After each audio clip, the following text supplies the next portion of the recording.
Kami po hininga ng konting pananalita ng ating pong dating alkalde, Cesar Dizon. Magandang hapon po sa ating lahat. Sana'y yung pang ibitalo po ng ating mga co-sponsors para sa forum ngayong hapon ito ay magsilatingan din.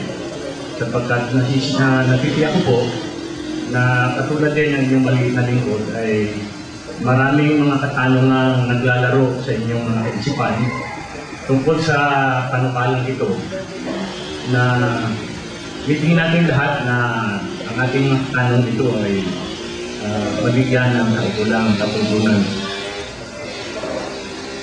Sa pangyayari kong ito, marahil ang papatakan ng obligasyon na magsikap na tumugon sa lahat ng ating itatanong ngayon, dalawang dito gentlemen dito sa ating head table, dalawang konsihan ng bayan. Sa bakit napipiho ko na as councilors alam na alam nila mga sagot dito. Pero lalong magaling sana kung nahahati ang obligasyon katungkulan na tayo tugunin.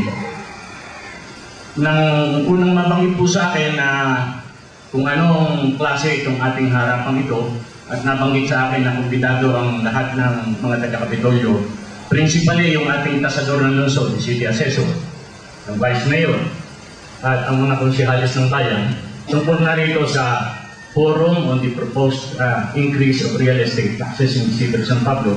Kakuya pa ang maganda yan.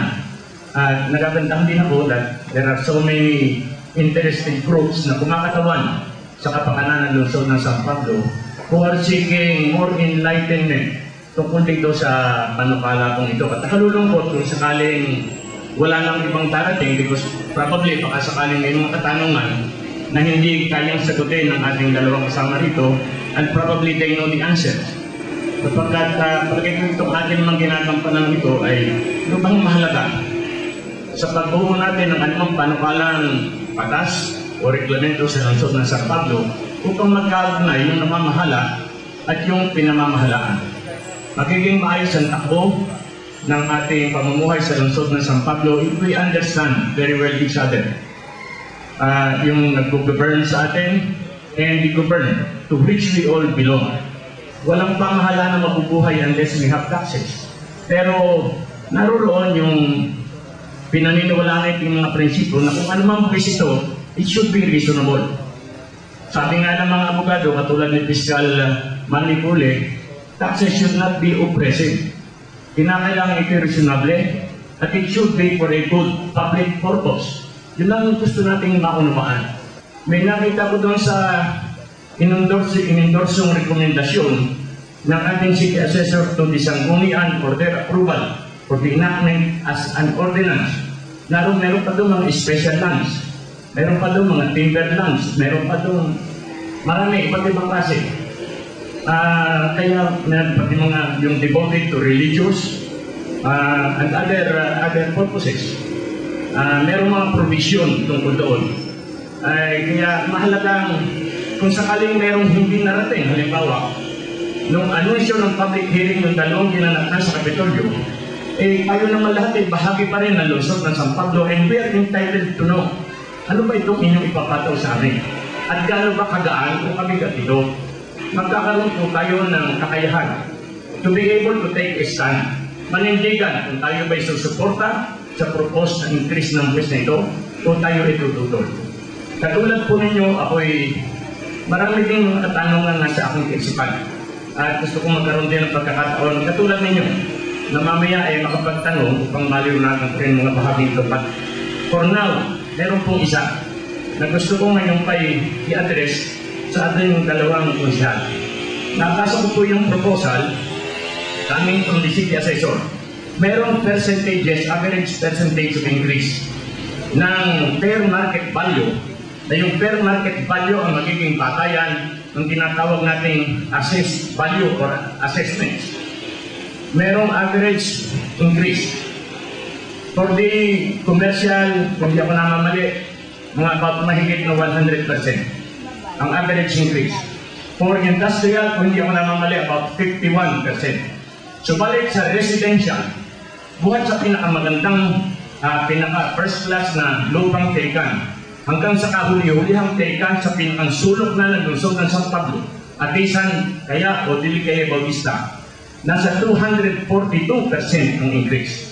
Ang chairman po ng Ways and Means Committee ng ating po Sangguniang Palusot, palakpakan po natin nagalang-galang Ed Dizon.